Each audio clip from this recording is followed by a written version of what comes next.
नमस्कार दोस्तों, कैसे हैं आप लोग। उम्मीद करते हैं आप अच्छे होंगे, स्वस्थ होंगे, मस्त होंगे और पढ़ाई में व्यस्त होंगे। दोस्तों, पिछले अगर कुछ वर्षों 10 वर्षों का अगर बैंक का कार्यक्रम बैंकों का, भारतीय बैंकों का, सरकारी बैंकों का अगर कार्यकाल देखें तो वो काफ़ी दुविधाजनक स्थिति में था दोस्तों। काफ़ी बैंक लोन का रिकवरी करने में विफल हो गई थी दोस्तों। एनपीए काफ़ी बढ़ रहा था दोस्तों।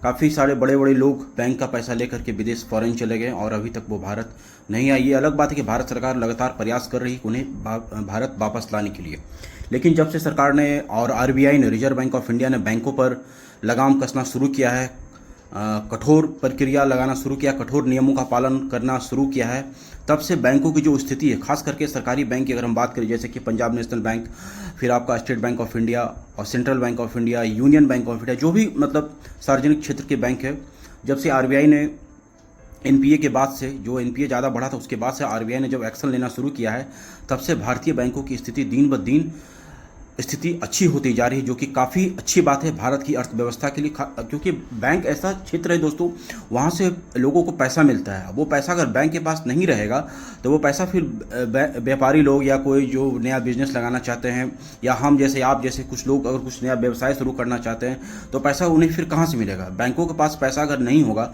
तो बैंक पैसा आपको देगी नहीं। जब आपके पास पैसा होगा नहीं तब आप नया व्यवसाय शुरू नहीं कर पाइएगा। तो दोस्तों, काफ़ी खुशी की बात है कि इस बार जो है दोस्तों, बैंकों का जो शुद्ध लाभ है, इस बार का जो रिपोर्ट आपका आया है वित्त वर्ष 2023 से लेकर 2024 तक में अगर हम देखें तो टोटल 1.4 लाख करोड़ का शुद्ध लाभ हुआ है भारत के सार्वजनिक क्षेत्र का जो बैंक है उसमें। सबसे ज़्यादा अगर लाभ हम देखें दोस्तों, तो इस बार जो आपका सबसे ज़्यादा रहा है स्टेट बैंक ऑफ इंडिया का। स्टेट बैंक ऑफ इंडिया का जो लाभ रहा है दोस्तों आपका, वो आपका देखा जाए तो सबसे ज़्यादा जो आपका 40% का योगदान सिर्फ आपका स्टेट बैंक ऑफ इंडिया का है, और 61,077 करोड़ रुपए, 61,077 करोड़ रुपीज़ का शुद्ध लाभ दोस्तों सिर्फ आपका स्टेट बैंक ऑफ इंडिया का हुआ है, जिसमें कि 40% योगदान सिर्फ स्टेट बैंक ऑफ इंडिया का है।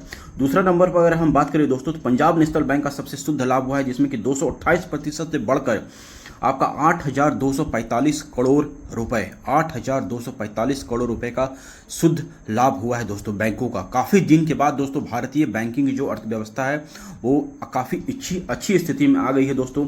तीसरा नंबर पर हम देखें तो यूनियन बैंक ऑफ इंडिया है, जिसका कि 62% का योगदान रहा है, बढ़ करके पिछले वित्त वर्ष से अगर देखा जाए तो 13,649 करोड़ रुपए का शुद्ध लाभ रहा है यूनियन बैंक ऑफ इंडिया को दोस्तों। तो आप देख सकते हैं बैंकों की स्थिति। अब भारत की जो अर्थव्यवस्था है, भारत 5वां सबसे बड़ी अर्थव्यवस्था, शायद चौथा सबसे बड़ी अर्थव्यवस्था भारत अभी बन गया है दोस्तों, और उम्मीद करते हैं भारत बहुत जल्द से जल्द तीसरी सबसे बड़ी अर्थव्यवस्था बनने वाला है।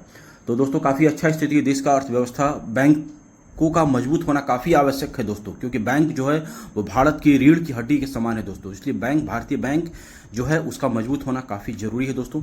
ये जानकारी आपको कैसा लगा मुझे जरूर बताइएगा, और आपके मन में अगर कुछ सवाल होगा तो आप मुझसे बेझिझक कमेंट में पूछ सकते हैं। फिर हम आपसे मिलेंगे नेक्स्ट वीडियो में। तब तक अपना ध्यान रखिए। जय हिंद, जय भारत।